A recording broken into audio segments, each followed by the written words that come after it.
Greetings, I'm Zachary Hepner. I'm pleased to share this Dvar Torah with you for Parashat Bo. The Enigma machine was a cipher employed extensively by the Nazis during World War II to broadcast messages in public without getting deciphered by the Allies. So many elements of the history of the Enigma machine and the teams who helped break the Enigma code is fascinating. Personally, I consider it a wonder or a Mofet that some innocuous redundancy that the Nazi broadcaster had sent in the mornings prior to sending out the military code instructions helped the Allies team figure out the Enigma key. The 10 makkot fit inside a neat inclusion, starting right after Moshe and Aharon, their lineage is described in Exodus 6, and finish right after Moses announced the pending makat bechorot, but it is not included in the actual makat bechorot. To briefly address why the narrative of the 10 plagues does not include makat bechorot in the inclusion, and why it ends right after the public announcement, but does not include the actual plague, that it seems that the makat bechorot takes place.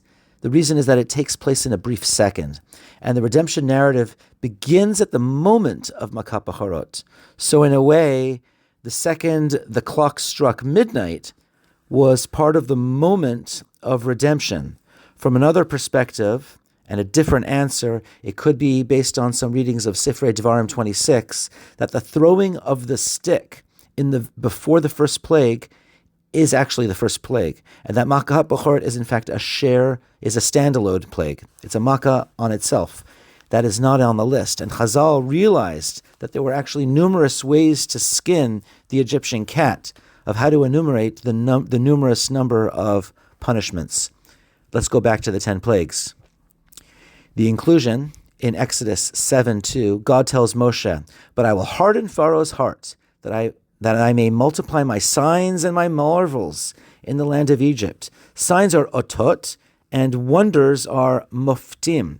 Besides the otot and the moftim, the next verse adds, the Egyptians will experience extraordinary judgments or chastisements. Shefatim gedolim. One might think that moftim would be a, no pun intended, a moftim motif in the Exodus narrative. However, the word is only mentioned 4 times in Exodus, and then 3 times in Deuteronomy. Once recounting the Exodus in Deuteronomy 6:22, otot umoftim gdolim, with respect to vihigata labincha, or one of the 4 sons. Again, that word appears with respect to a false prophet who presents otot umoftim in order to sway his audience. That's in Deuteronomy 13:7. If there appears amongst you a prophet or a dream diviner who shows you otot umoftim. Lastly, it appears in Parashat Kitavo, which is the Bikurim narrative, which we read at the Haggadah on chapter 26, verse 8 of Deuteronomy.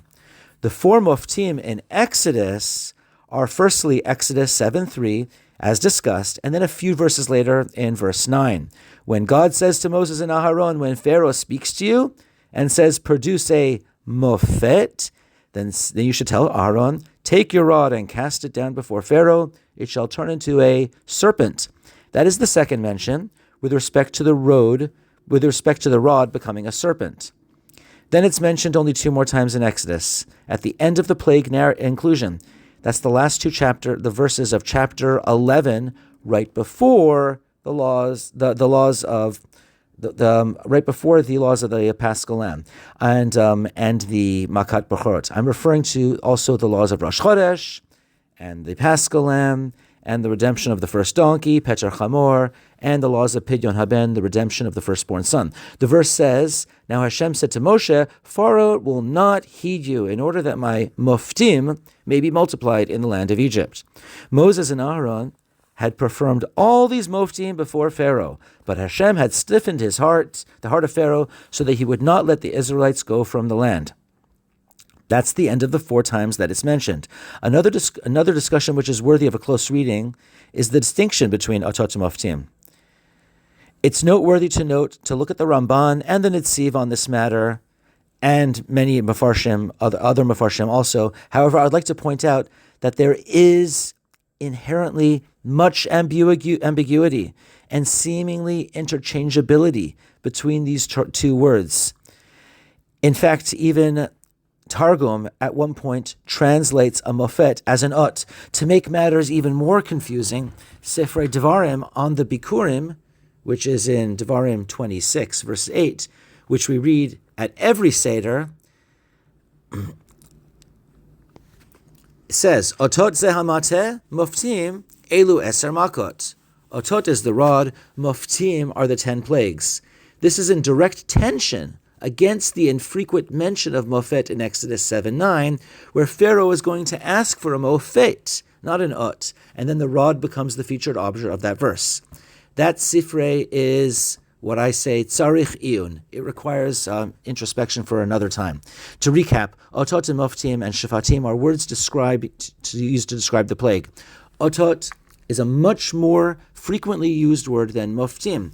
Moftim is mistakenly thought of as a frequently unused word, primarily because of its use, also 3 times in Deuteronomy, and also because we recite it at the Haggadah every year, so we're used to that word. It is not a common word at all. And it's mentioned twice before and twice immediately after the plague's inclusion narratives. What is meant, in contrast to an ut, is difficult to explain, while the sages and the Rishonim and the Achronim, their insights into what a Mofet actually is itself not simple and not consistent. However, there is another mention of Mofet, which is standing in plain and clear sight for all to see, with a redundancy that helps us unlock this enigma. It's Pidyon Peter Chamor and Pidyon Haben, the final 2 laws in Parashat Bo. Right after the Exodus and right before the splitting of the Red Sea narrative is the law of the redemption of the Peter Chamor, the firstborn donkey, and the redemption of the firstborn Israelite sons, Pidyon Haben. Now, the Peter Chamor narrative laws end with the verse, V'haya lecha le'ot al yadcha u'lizikaron beineinecha, l'man tiyeh torat Hashem beficha ki be'ed chazaka hasiach Hashem mitzrayim. And you shall serve this as an ut on your hand and a zikaron, reminder, on your forehead, in order that the teachings of Hashem will be on your mouth. Because with a mighty hand God freed you from Egypt. The last verse in the Pidyon Haben is, V'haya le'ot al yadcha u'letotafot beineinecha ki bi'ad chazaka hasiach Hashem mitzrayim. And so it shall be an ut on your hand and a totafot on your forehead, that with a mighty hand Hashem freed us from Egypt.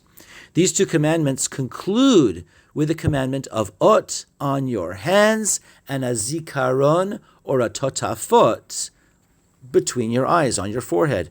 What totafot means is the subject to debate, but today we call it tefillin shel rosh. Now look at the symmetry. Ut and something else, either zikaron or a totafot. Ut and zikaron, ut and totafot. The word totafot resonates both with the word moftim and possibly with shefatim, wonders and possibly great judgments. Moftim and shefatim gedolim. The Torah is taking those wonders and telling you they were not some isolated moment in the Near Eastern history, but a zikaron beineinecha. As Ramban writes, have them at the tip of your mind every moment of the day, that not only are moftim a historical event, but that God can and does perform silent miracles to everyone, every day, every moment. God's providence as an ut is self-explanatory, but God's providence as a mofet can be less appreciated by the skeptics. So turn a mofet into a zikaron. How many moftim are mentioned in the Exodus narrative? Exactly 4. How many boxes as a zikaron of God's providence are in the totafot or tefillin shel rosh? Exactly 4. Parenthetically, when the sages give an example of adding to the Torah as a prohibition, the example they gave is if one adds a 5th compartment to the tefillin shel rosh. To summarize, we discussed the inclusion of the 10 plagues and that God said he produced signs, wonders, and great judgments. Otot, moftim, shefatim gedolim. Otot and moftim are a pair, and the word moftim appears only 4 times in this inclusion. More about its significance may be discussed in Deuteronomy, when discussing the Shema and the prohibition of consuming blood. That's for a later day. After the 10 plagues narrative, as the Israelites are exodusing Egypt, the law of the redemption of the firstborn donkey and the redemption of the firstborn Israelite are enumerated with the commandment of tefillin at their conclusion, as a zikaron, a remembrance, and then as a totafot. If the word totafot, in fact, does echo the word Mofet, and if it possibly echoes the word shefatim gedolim, then that meaning is supported by comparison to the redundant phrases with Peter Chamor, and also based on the context. The lesson is straightforward, and might I add, if you're able to learn only one Ramban on the Torah, then the final Ramban on Parashat Bo should make the top of the list. God is omnipotent, omniscient, omniprovenant, and unbound by any limitations. Take that lesson, keep it close to you, near your heart, and between your eyes. Wishing you all a Shabbat Shalom.